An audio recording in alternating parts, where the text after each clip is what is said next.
Hi, this is Chelsea Desvergunat, and this is my Hospitality 2000 Exam 4. All right, so Chapter 12, Number 1. Describe each component of supply from your chapter and explain how they build on one another. So there are 4 components of supply, and those include, the first one is natural resources and environment. And this includes the natural resources that any area has available for use and enjoyment. And it also encompasses elements like climate, terrain, landforms, bodies of water, etc.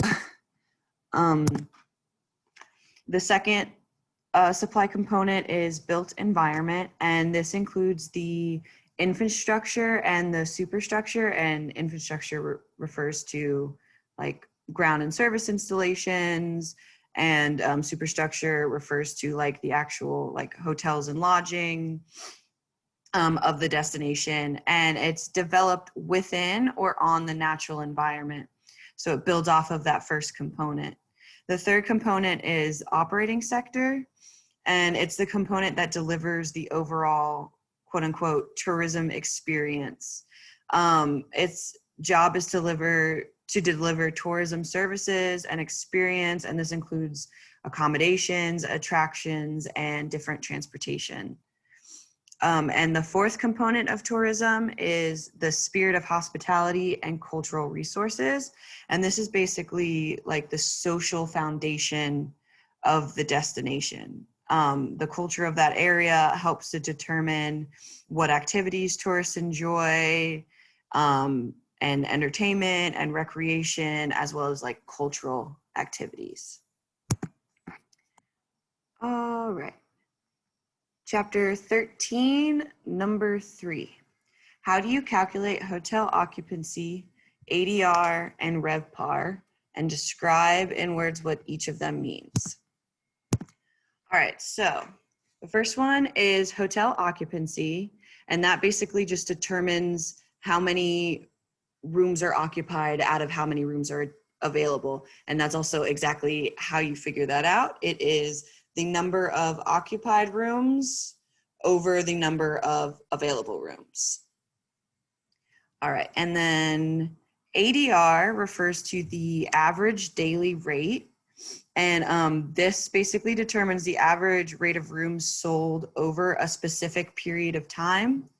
And to determine this, you do the total of all rates paid that night over the number of occupied rooms. All right, and the last one is RevPAR.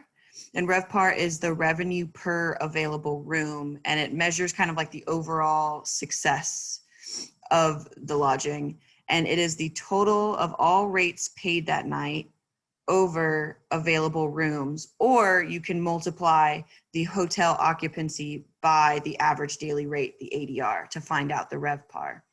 And basically RevPAR and ADR and occupancy give a good idea of like the number of people and like the success of the actual establishment. All right, chapter 14, number 4.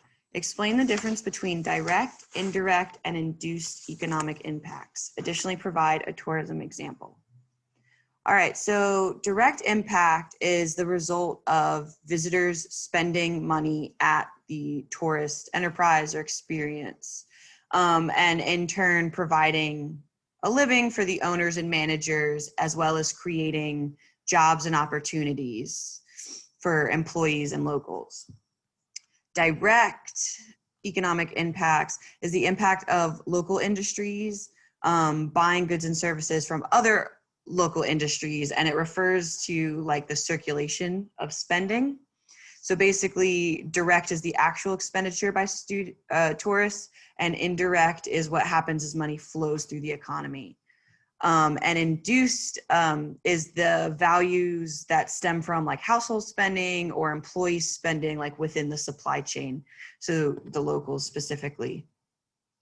And an example of these would be, like a direct would be tourists who spend money at a ski slope, and then an indirect example would be how tourists at that ski slope are also purchasing food and beverages, and then how that can relate to a beverage company and impact that beverage company. And then an example of induced economic impact would be how the dollar the tourist spends at that ski slope goes to pay the employees' wages and payroll, etc.